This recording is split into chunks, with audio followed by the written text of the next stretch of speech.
I am going to tell you about statistical isotropy. Before I start, I wanted to say that most of my work recently has actually been on not what I'm going to talk about, but on the CHIME project. So CHIME is, as many people here are very aware, a new radio telescope that's under construction in Penticton, British Columbia. So this is a totally made in Canada project. We're trying to measure fluctuations in neutral hydrogen at high redshift to try and understand dark energy and the expansion of the universe. So obviously this project's in kind of early stages, and a lot of the work at the moment is very much understanding the instrument, understanding how to calibrate it, and that sort of thing. So I decided, rightly or wrongly, instead of giving a talk about that, I would talk about this side project that I've been spending some time thinking about. So this is kind of a work in progress. It's a method that I am developing, and I'm in the process of applying. I hope it's still of at least some interest. So here's my outline.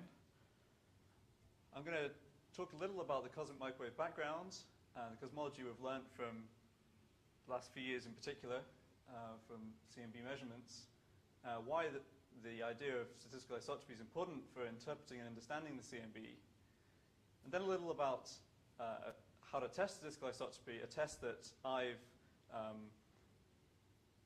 come up with isn't quite right, but tests of statistical isotropy that people have developed that I think I've usefully extended, so I'll try and talk a bit about that.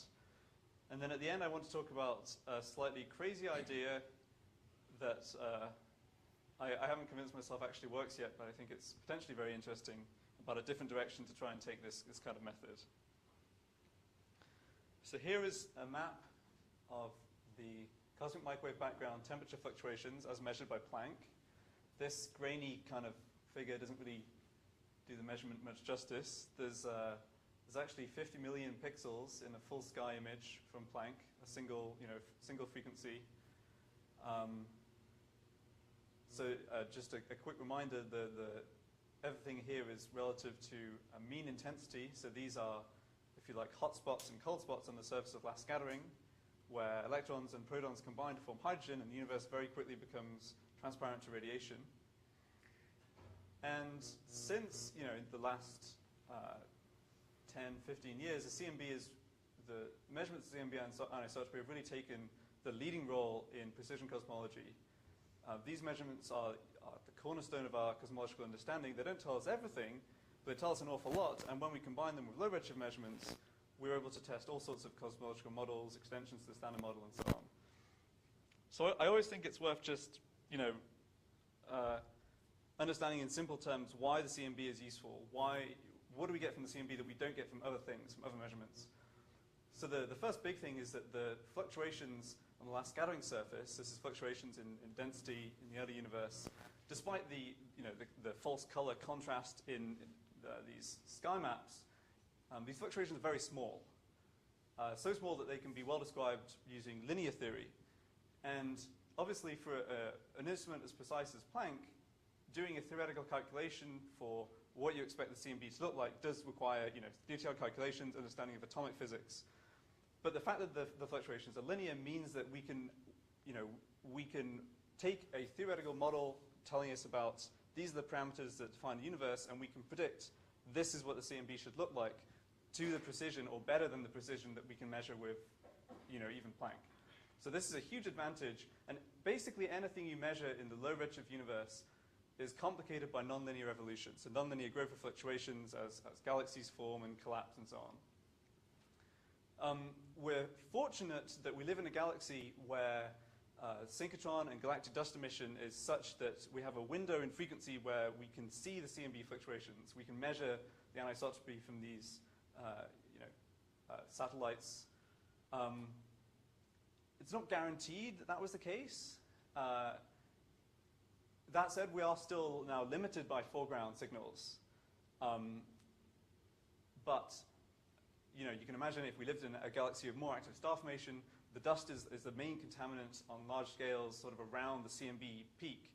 And so we are, quote, lucky in the way that things have turned out for this. We live in a kind of boring, nice galaxy. Boring from the CMB point of view. Should be careful what I say. And the other great thing about CMB is it's actually sensitive to a lot of physical processes. So clearly, it's sensitive to properties of baryons, properties of radiation. It's also sensitive to how much the universe has expanded before the last scattering, the so-called recombination occurred. And it's able to constrain on its own just the measurements of these fluctuations, many parameters reasonably independently. So here's a table showing quantitatively a few of the latest CMB parameter constraints. Quite honestly, the exact values of these numbers don't really matter.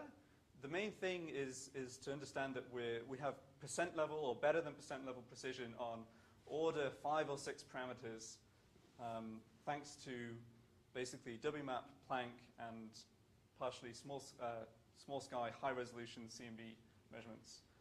So for instance, this constraint on the baryon density is roughly 1%. It's pretty hard to make a percent level accurate measurement of the baryon density from any astrophysical observations. You can do it with metal poor quasars and absorption clouds.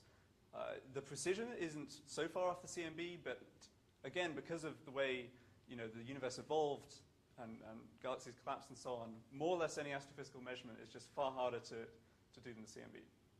And there are a bunch of other parameters here. Particularly, I would say these bottom two. So NS is this parameter that tells us about the shape of the primordial power spectrum and fluctuations, and AS is the corresponding amplitude parameter. Again, these are things we really have no other access to. It wouldn't surprise me in the next few decades if we still don't know a huge amount more about these parameters than we already do from the CMB from Planck. Okay, before I step away from the CMB specifically and start to talk a bit about statistics, I want to just put up a slide about what's going to happen in the future, where are things going with the CMB, why is the CMB still interesting? So the big thing we're going to see certainly over the next couple of years is a shift from measurement of intensity or CMB temperature to polarization. So the polarization occurs basically from Thomson scattering. A lot of the information in the CMB polarization is coming from the last scattering surface. It gives us some independent information about the physical processes at that time, but the really interesting thing that's the number one driving force behind CMB cosmology is the possible detection of primordial beam mode fluctuations, gravitational wave fluctuations from inflation. And this is called by many people some kind of holy grail of modern cosmology. Something I like to add when I'm trying to talk about what's going to happen with the CMB in the future is there's also some very interesting neutrino constraints which I think will come out of the CMB in conjunction with low redshift measurements in the next decade. So in particular, I think it's realistic in the next 10, 15 years to have a detection of the combined neutrino mass from cosmology. And I think that's a very exciting thing. And there's something that's always made me uncomfortable about going after the gravitational waves from inflation. It's the same thing that makes me uncomfortable about measuring W, the evolution of dark energy, is that there's no sort of uniquely defensible endpoints. If you don't measure gravitational waves, they might just be smaller than you thought. So do you make another experiment and try to measure smaller fluctuation? And this process can repeat and repeat. And it's clearly not an ideal situation to be in. But because we have a lower bound on neutrino masses from terrestrial or particle physics experiments, I think we really will have this sort of we'll be able to come at this problem from cosmology from the top down and these other experiments from the bottom up. And I think that's particularly exciting. Okay, so I'm going to go on to talk a bit about statistics and get on to statistical isotropy. When we're talking about CMB, interpreting the information that's in those sky maps, typically we work in harmonic space. So if we take those fluctuations on the map as a function of position on this two-dimensional sky surface, we can harmonic transform them to some coefficient, which is typically called ALM, and then so it's an expansion in spherical harmonics. Something to remember in the next few slides is that ALM is complex. Sky fluctuations are real. What this means is that there's some symmetry properties with these ALMs. but for m not equal to 0, these objects are complex. And then the statistic of choice for fitting a model to the CMB data is the angular power spectrum. So this is the harmonic transform of the two-point correlation function. It's estimated from these ALMs by basically going L by L and summing up the modulus squared coefficients inferred from harmonic transforming your map. Now, of course, this is a gross oversimplification of a real CMB experiment with noise and beams and so on, but basically this is the idea. And this statistic's nice because if the fluctuations, CMB fluctuations are intrinsically Gaussian and statistically isotropic, then this statistic contains all the statistical information. So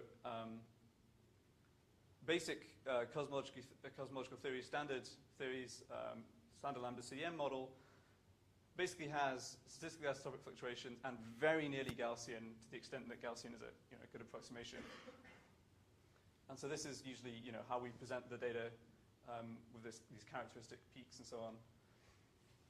And just actually looking at this plot, you can see why the CMB can constrain 5 or 6 different parameters, right? There's clearly structure here. There's no way I can describe this with just a couple of numbers. So physically, of course, these peaks correspond, the angular scale of these peaks correspond to characteristic length scales in compressions and rarefactions of the plasma of the L universe. And then, there's additional influences on the tail down here to small scales, which, constrains additional parameters.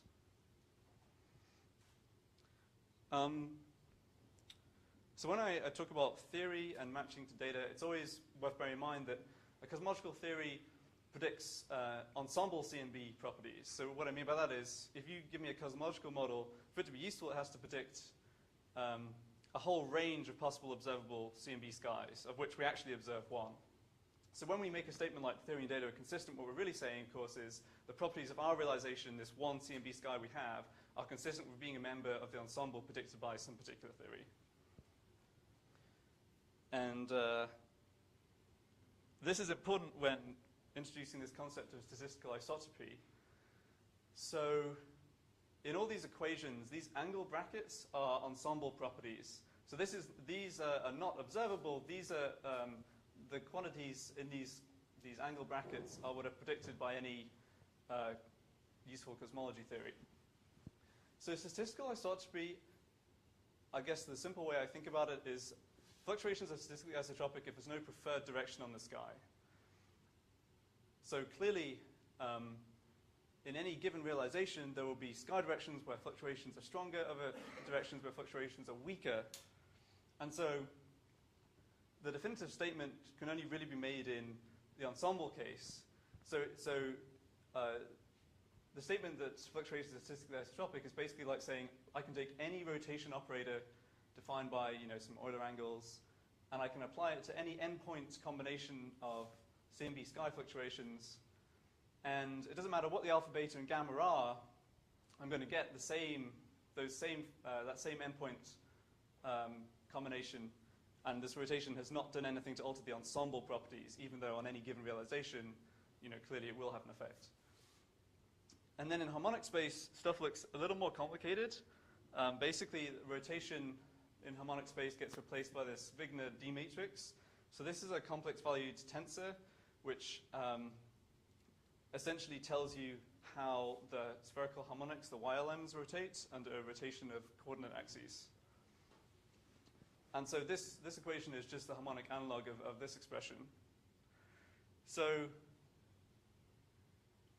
if we're assuming that the CMB is statistically isotropic, we can get from this expression a relation between the ensemble ALMs and the angular power spectrum, which is, of course, crucial for CMB analysis.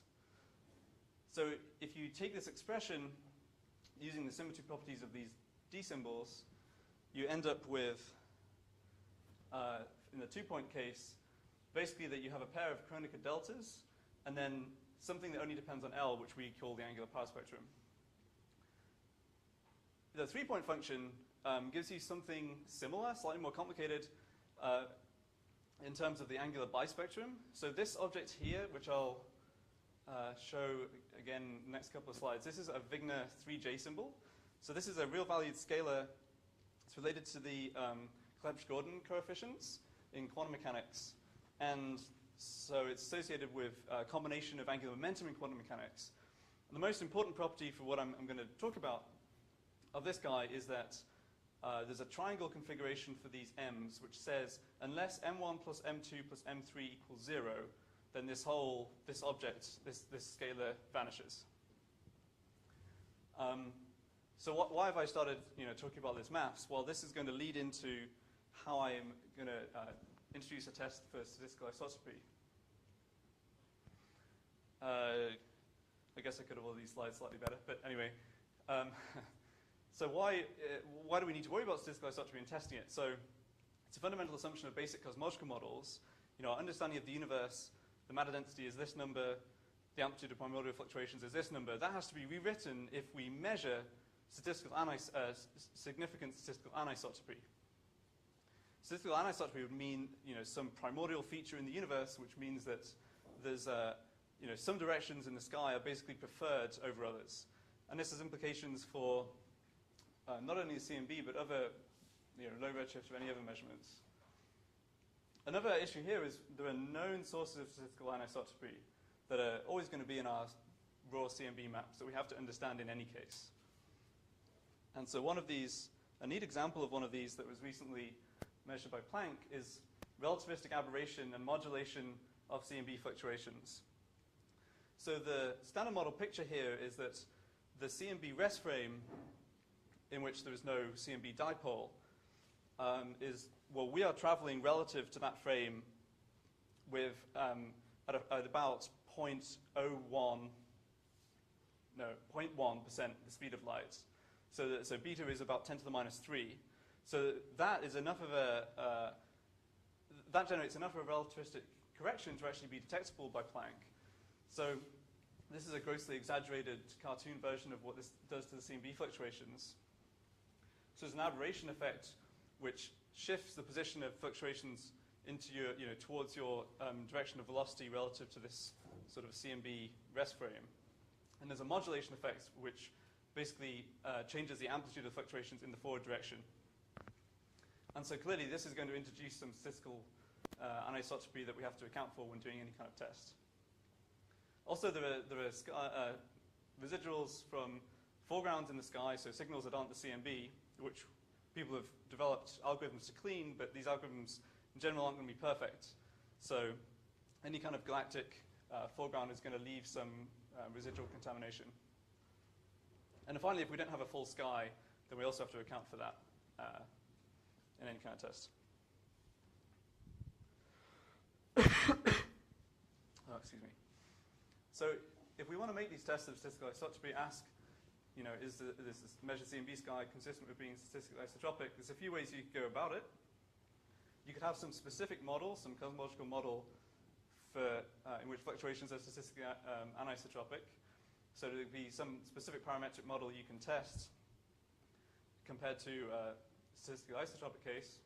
But it's also useful to have model-independent, non-parametric tests, and this is what I've been spending a little time thinking about. Okay, so I apologize for this awkward correlation between number of equations and time of day. There's not too many more. But basically, let me go back to this expression, which is this equation that sort of defines, this equation is satisfied if fluctuations are statistically isotropic. So just as you can combine rotation matrices, you can combine these Wigner D, the harmonic analog. You compare these guys up, you get an expression in terms of the Wigner 3J symbols, which I mentioned earlier. And basically, you pair these things up to get a single D matrix and then some other stuff here. And if you play this game with all n of these guys, you can get down to a single pair of D matrices and a huge complicated sum of these Wigner 3J symbols. Now, the interesting thing here is that even without developing some complicated expression for the endpoint polyspectrum, you can come up with a condition that's necessarily satisfied by those ALMs. And that condition, this actually just comes from using the triangle requirement for each individual Wigner 3J symbol. So clearly, the sum of the m's of each symbol on this right-hand side must equal 0 for there to be some non-zero contribution. And that ends up leading us to this pretty simple expression, which is the main result of the talk, really. And it's not something I've come up with, but I think it's not something that has been applied as much as it could have been, is that if you take any endpoint product of these harmonic coefficients, the ensemble, this vanishes unless the sum of all those m's is 0. So let me say a couple of things about this equation that might be bothersome. So let's consider n of 2. And let's say L1 and L2 are the same, and M1 and M2 are the same. So clearly, I'm saying that the square of A, L1, M1, the expected squared value is 0. That's okay, because remember the ALMs are complex. So this, I think, is really quite a useful feature. I'll go on to talk about why, how you make a test of statistical isotropy from it in the next slide. But something that I haven't talked about at all is this issue of Gaussianity. So what are the actual probability distribution functions for each of these ALMs? Well, it turns out it doesn't matter. This is always true. This only cares about statistical isotropy. It doesn't actually care about the probability distribution functions for each of those ALMs. And this is a really nice property. If anyone's interested, there's quite a nice mathematical paper which goes over this sort of thing far more rigorously, this proof, and has more background and so on. So now I'm going to move on to talk about, well, how do we make that equation into a test of the actual sky fluctuations? So if you think about this harmonic expansion, these complex numbers as being an amplitude and a phase, this condition that the expected value of these guys vanishes ends up being a condition on the phase of those harmonic coefficients. And in fact, what it means is that provided I've chosen my m's so that they don't sum to 0, those phase combinations, the sum of phases, so, phi L1 M1 plus phi L2 M2 plus blah, blah, blah, plus phi Ln Mn, that phase combination is drawn from a random uniform distribution for statistically isotropic fluctuations. And suddenly this is great. This is exactly what we want in order to do a test on the actual sky, because there's no free parameter here, right? All I need is some kind of test for the randomness of angles, and I can take my real sky, my one real sky fluctuation, and ask to what extent is that test passed or failed by the measured fluctuations.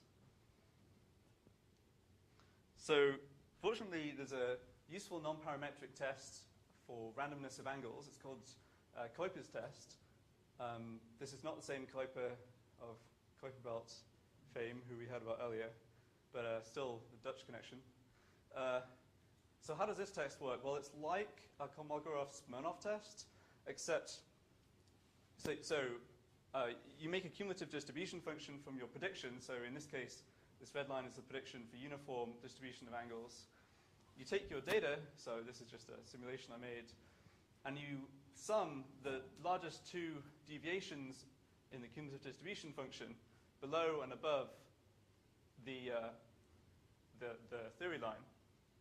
And the reason you take those two and sum them is that this Kuiper's statistic V is then independent of where I've chosen to start and end my x-axis. So I mean, clearly I want there to be a wraparound, right? These are circular numbers. And I could instead go between minus pi and pi rather than 0 and 2 pi, and this value is preserved. So this is a nice test. I throw in a bunch of angles.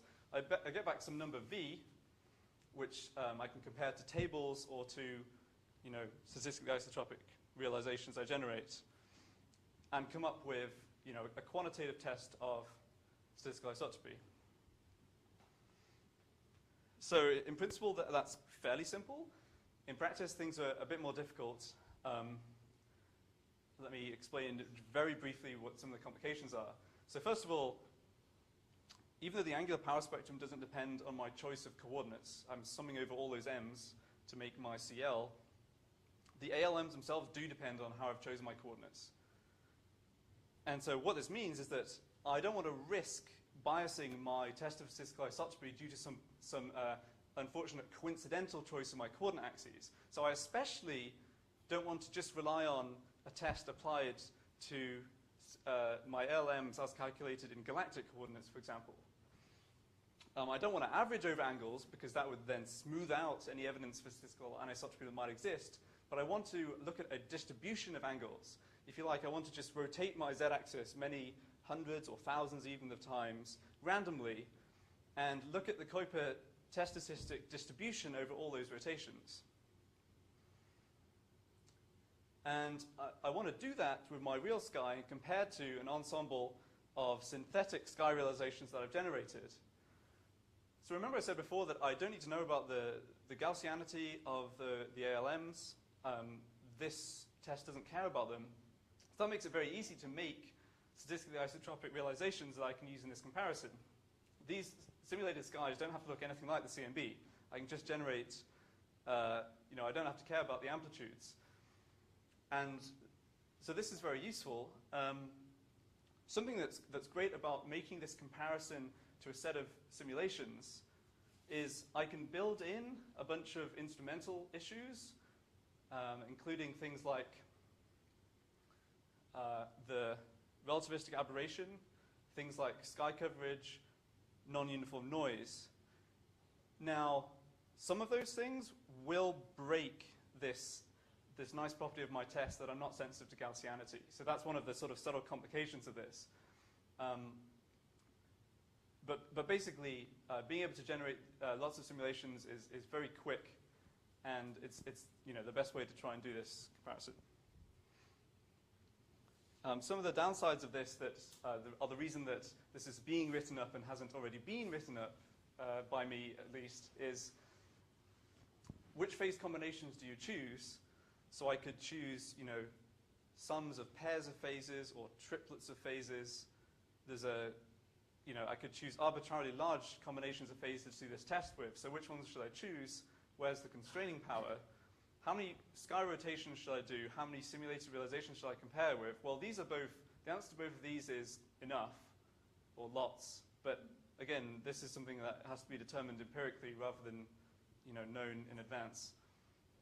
And there's a final issue of how do I do a quantitative comparison between distributions of these Kuiper statistic values from my one sky distribution over rotations and my ensemble of simulated sky distribution over rotations.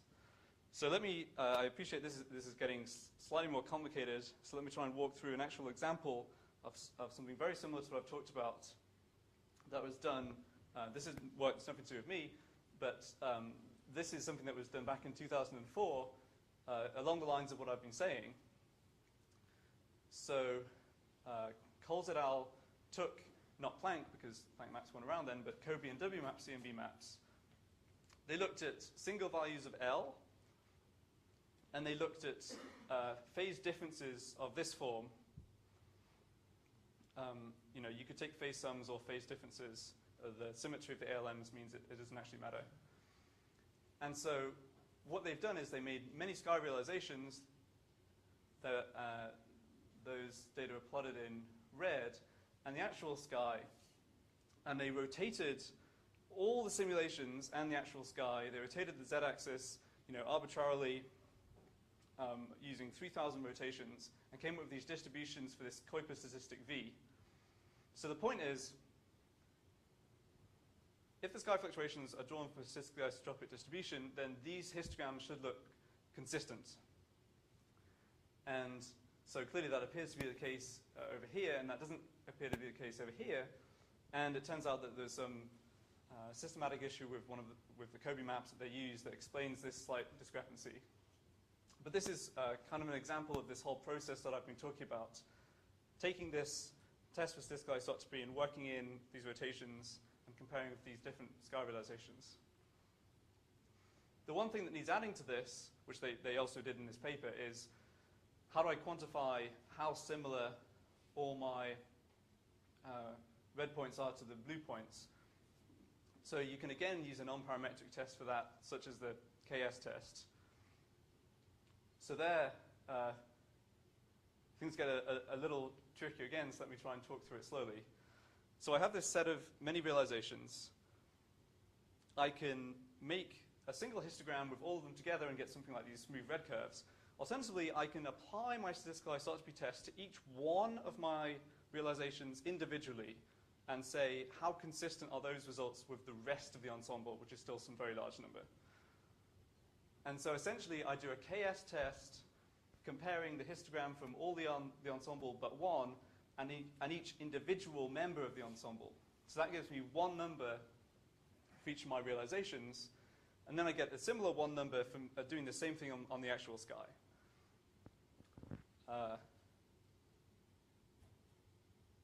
So let me... You compare your one on the actual sky to the other simulations? That's correct. So I'm comparing a single value with a histogram of values. And I'll try and show that a bit more clearly in a minute. So just to try and summarize this, by now slightly messy test. It started out very nice and neat, but it's got more complicated. So we can use this Kuiper test to quantify, is this set of phase angles consistent with being drawn from a random uniform distribution? We can repeat from any coordinate rotations to make sure we don't bias ourselves with unfortunate choice of coordinates. Clearly, the fact that we're comparing to simulations at all stages is really great here, because that really protects us against having to understand what is some intrinsic distribution of the Kuiper statistic. We don't need to go and look up in any tables. We can just make a comparison to our simulations. And then we're going to compare this distribution of Kuiper values to results using all these simulations, and then using something like an additional KS test to assess consistency of those histograms. So here's some stuff that I actually have done, finally. So what I did is I took maps from Planck and maps from WMAP. These are CMB reconstructed maps that were made using different foreground cleaning algorithms, a pair of Planck maps with different methods, and then a WMAP map. I did something similar to what Coles et al. Did, where I took a single value of L. I looked at all the phase sums of pairs of phases at that L. So for L of 10, I've got L of 0 plus M of 0 plus M of 1, M of 1 plus M of 2, and so on. And I did this whole procedure I've been talking about, and I get this distribution of KS values from my set of realizations. You can tell I probably want to do a few more realizations to make this plot a little smoother, but I think this is something like 1,000. And I get a single value for each of my actual CMB skies. So the extent to which these lines fall within the profile as probability distribution from my simulations is basically quantifying how statistically isotropic is this particular value of L, the mode at this particular value of L.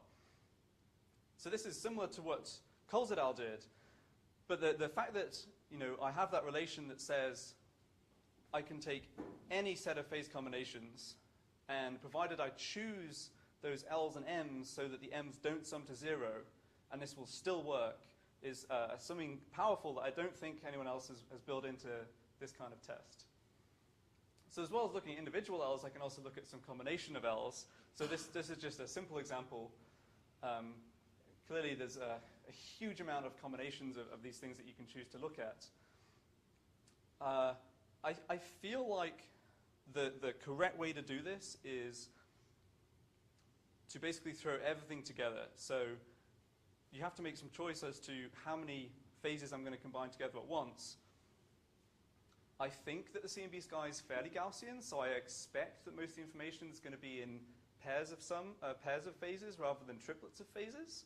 So I think a reasonable starting point is to say I want to look at L of 1 up to L of some L max, take all those phases and look at all the sort of 2-point phase sums, if you like, and throw those all into this pot and run this test. I haven't actually done that yet. I'm in the process of doing it. So why is that interesting? Well, it's kind of complementary to the way most people approach statistical isotropy tests. So there's a huge range of tests that have been developed, and a lot of them are kind of looking for particular features, which is fine, but I think this kind of model-independent approach that really, came directly from that statement of statistical isotropy is a nice complement. And I'm especially interested to understand whether the features that people have reported as being, statistically unusual, if not,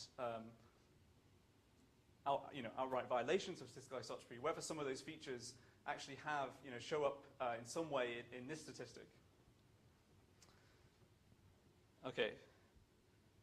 So now I want to turn to this final, as I said, kind of crazy idea.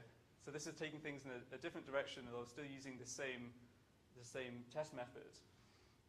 So up until now, everything I've talked about, yes? Oh, I thought you were just, okay. Sure, that's fine. So up until now, I've been saying it's interesting to test whether the sky has statistically isotropic fluctuations. Another point of view is to say, I'm willing to assume the sky has some statistically isotropic fluctuations, whether they're the CMB or some other extragalactic signal.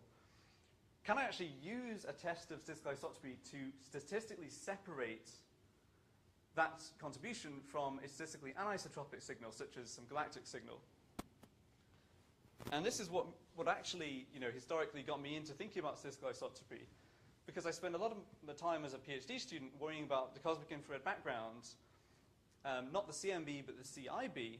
So this is, rather than, light from recombination, this is basically the integrated reprocessed starlight from dusk grains over the whole history of star formation. So the redshift that's sourcing the photons, at least in far infrared and microwave, where instruments like Planck observe, is out at redshift 1, 2, 3, 4. And the thing about the cosmic infrared background is that on the one hand, it's a contaminant for the CMB. We have to understand and remove it. On the other hand, it contains a lot of information on it in its own right. And something kind of frustrating to me is that we've had for 30 years, full sky maps containing the CIB anisotropy from, as early as Firas, and now with things like Planck. And we never actually measured on large angular scales what the CIB power spectrum or what its statistics look like. And that's because, unlike the CMB, we get completely screwed over by the galactic emission. So the frequency dependence of the galactic dust is sufficiently similar to this extragalactic dust from all these star-forming galaxies that it's very hard to do any sort of component separation. So this is the kind of problem that got me thinking about, well, can I use statistical isotropy here? Okay, so this is now kind of a rough outline that I'm still thinking through and trying to develop. I feel like there's something interesting here, although how exactly it would work, I'm not yet sure. So I'm going to have to start by making some assumptions. First of all, I have to assume that there's going to be some statistically isotropic and some statistically anisotropic components. So I think we're good on that. I then have to add this extra assumption, which is that the statistically isotropic and anisotropic components are statistically independent. So let me see if I can explain why I need that. Basically, let's say I'm going to try and reconstruct a statistically isotropic and statistically anisotropic map from some starting total map. I can freely leak bits of the statistically anisotropic map into my statistically isotropic map and create some new, different statistically isotropic map, unless I have this independence condition. So I think this is really crucial to break that sort of degeneracy. So how would this separation work? So if you think of each measured total ALM as just a linear combination, the sum of statistically isotropic and statistically anisotropic components, what I could imagine doing is doing some parameter fit where I choose as parameters the value of these isotropic guys, and I say I know what the total is because I've measured it from my submillimeter map from Planck or what have you, and I'm going to parameterize how much of each ALM I think is from this statistically isotropic part. I'm going to make a likelihood function where I do this statistical isotropy test, and I'm going to, penalize models that propose sets of isotropic and anisotropic fluctuations that are failing, these two conditions. Okay, so just another couple of slides. I can still use the same thing I've used, this isotropy property I've used before, so I can throw in the part of the fluctuations that I've partitioned as being statistically isotropic. I can still do tests on those phases, but then I also want to make a test out of the statistical anisotropic component. So here I can exploit the fact that any product of harmonic coefficients that contains statistically isotropic and statistically anisotropic guys can be just decomposed into this separate product, which will vanish because I know that this part vanishes, provided I've chosen my m's correctly. Now there's a philosophical problem here, which I haven't thought too hard about, but what do I mean by an ensemble of statistically anisotropic realizations? So I guess my sort of simple picture of this is we can observe the CMB or the CIB, cosmic infinite background. We could do those observations from any number of galaxies in principle. And so each galaxy will have its own statistically anisotropic contribution. So I don't think of, I don't think of this ensemble as being just restricted to the Milky Way. My simple picture is that, you could generate an ensemble of anisotropic skies. And fortunately, I think I don't need to actually worry about the properties of the statistically anisotropic fluctuations.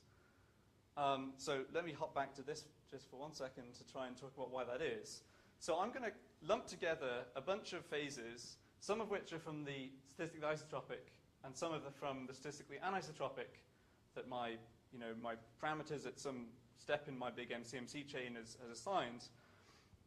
And because I know that this thing vanishes, I can play the same game as I did with the statistically isotropic fluctuations and say that those phases should be drawn from a random uniform distribution. So I can include a whole bunch of combinations, including these statistically anisotropic guys, as well as my sets, which just include the statistically isotropic only phases. And I think, although I need to think a little more about this, I think that means that I don't actually need to worry about the detailed properties of what these statistically anisotropic fluctuations are, which is clearly great because I certainly don't know those in advance. I will wrap up very quickly. I'm aware that this has probably gotten a little complicated and unclear in the last few minutes, so probably I should finish and let people try and ask questions. Clearly, there are going to be some problems with this idea. This isn't going to give me unique solutions. I'm not going to be able to come up with some single combination of a statistically isotropic and statistically anisotropic sky that together make my total and are some unique, best fit solution. That's not going to have too much meaning. But what I may be able to do is, constrain in some way what these statistically isotropic and anisotropic components look like. There's another limitation here, which is that if you've measured many multipoles, you've got a lot of phase angles, where a lot means millions, if you're going out to the resolution of Planck's up to L of a couple of thousand. So any sort of fitting procedure is going to have a huge parameter space, and I certainly don't know how to possibly go about exploring that. Nevertheless, I think this is kind of a cool, if not crazy idea. So just to wrap up, I've been working on this non-parametric test of statistical isotropy that has the advantage of being independent of sky Gaussianity. It's similar to what people have looked at before, but this extra property for when you're choosing those sums of phases, I think makes this really quite useful. You can apply it to a single multipole, phases for the same L.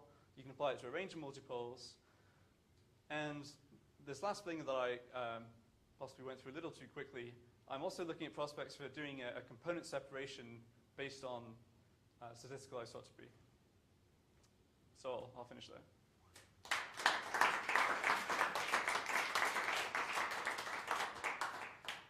Questions for Graeme? So for the KS test that you showed for the simulations compared to the Yes. map data, did you find that whatever you did new, if you had just did what Coles et al. Did, would you have gotten the same result as you showed?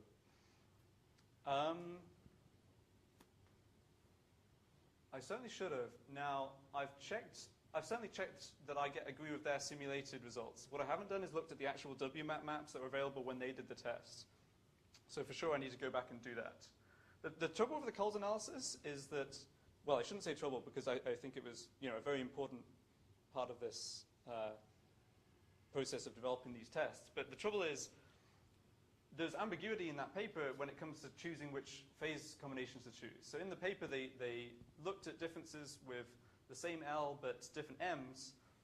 So that's going to be, that's a test only of statistical isotropy. But they also chose a bunch of phase combinations where the failure of the test was ambiguous. It could either indicate non-Gaussianity or statistical anisotropy.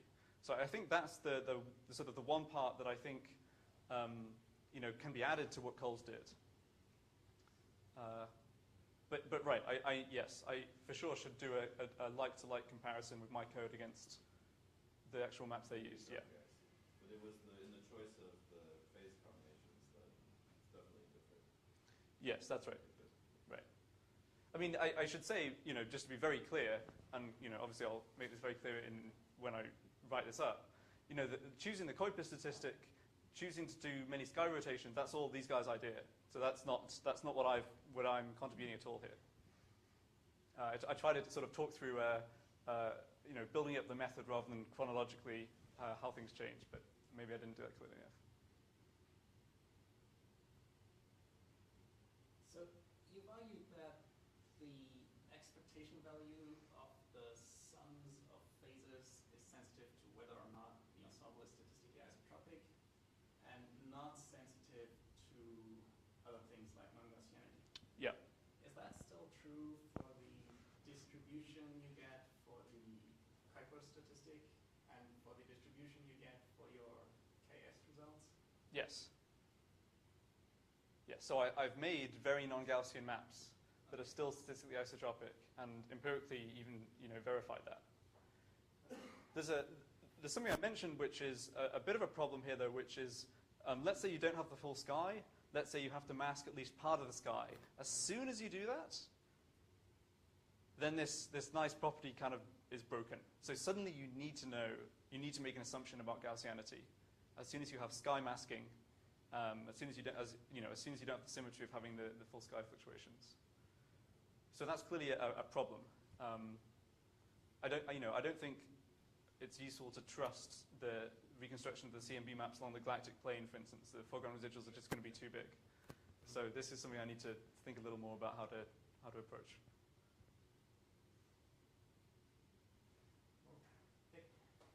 So I've thought quite a bit about this. For a while it was the Copenhagen religion to use phases, and Right. Peter got associated with that religion. And there are a number of issues associated with it, because inherent in determining the statistics with phi, you're saying that the determination of the amplitudes, the real mod squares of Yep. ALM, is which has its own distribution. Yep. Is something that you can just divide out, and if it's true, you can do that. But the full statistics, if it's a random field, would be that is drawn from a Raleigh distribution, which means that Full Gaussian fluctuations. Right. And so the approach that we wanted to take now isn't exactly perfect to this, is that the logical thing is to do this on a more global aspect, and then what you're actually taking out is effectively a best fit CL as opposed to the estimator, which is Mhm. LM squared, which means that what you get out isn't exactly a phase because it's got multiplied. That's of course called pre-whitening.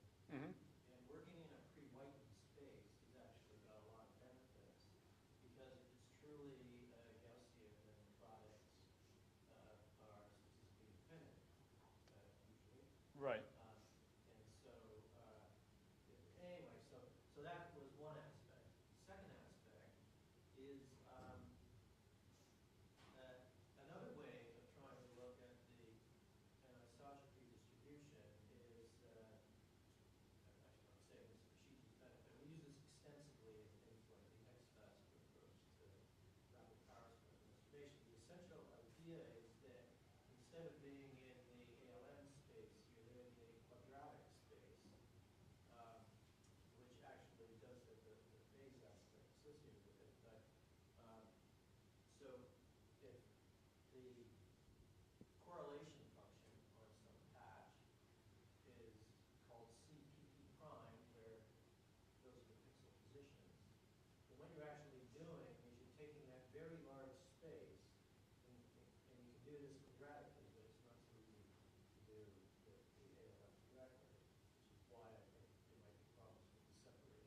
proposing, then you can deal with the isotropy subspace. And then all of the rest is the stuff that, in fact, for most of our estimators, we're trying to filter out, which is the CPP prime that is not part of an isotropic distribution. Right. And so, most of our estimators are built on trying to say, go away to that thing. Right, right. But obviously, there's a lot of interesting information there. In fact, there's a lot more information there than there is in the isotropized part. It's just that we are generally not so interested in it. So this brings me to the next issue, which I'm sure you've thought about quite a bit, which is that, because that was the basis of your thoughts on on trying to do the separation of the CLB from dust. What we have is a distribution which is not just got the galactic latitude direction and all sorts of structural aspects to it that break statistical isotropy. But we also have masks that greatly break statistical isotropy. Yep. And then the question is whether phase, given those realities, is a really great thing to look at.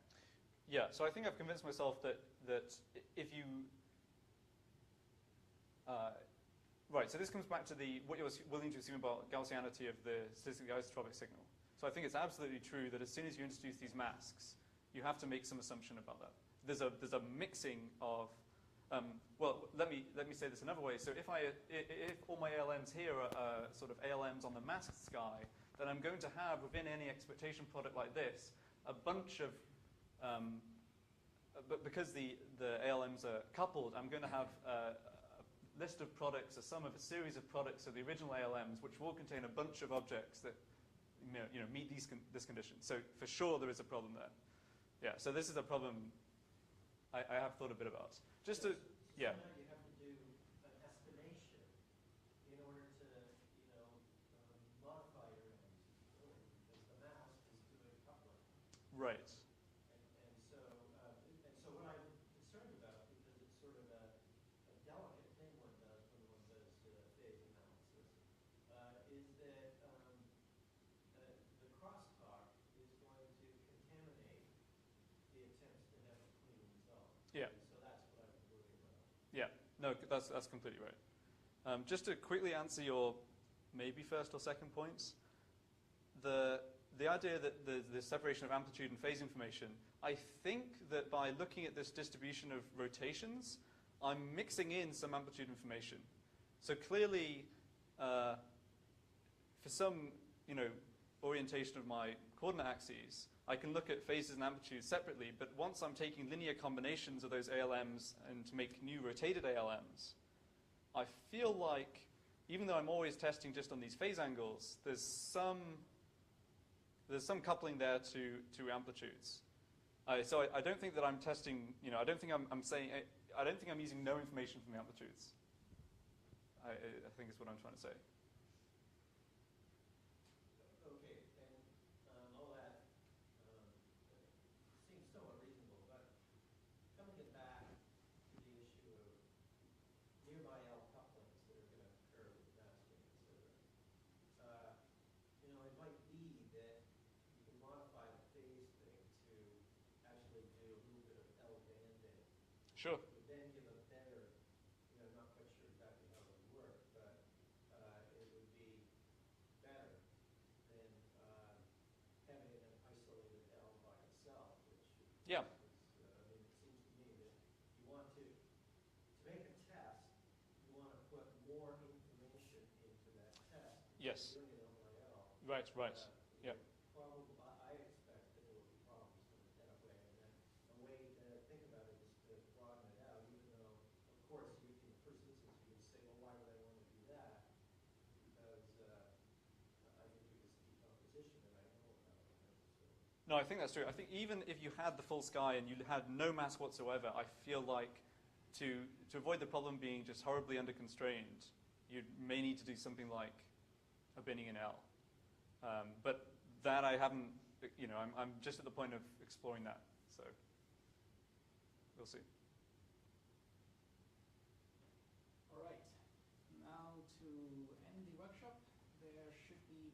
upstairs. But before heading up,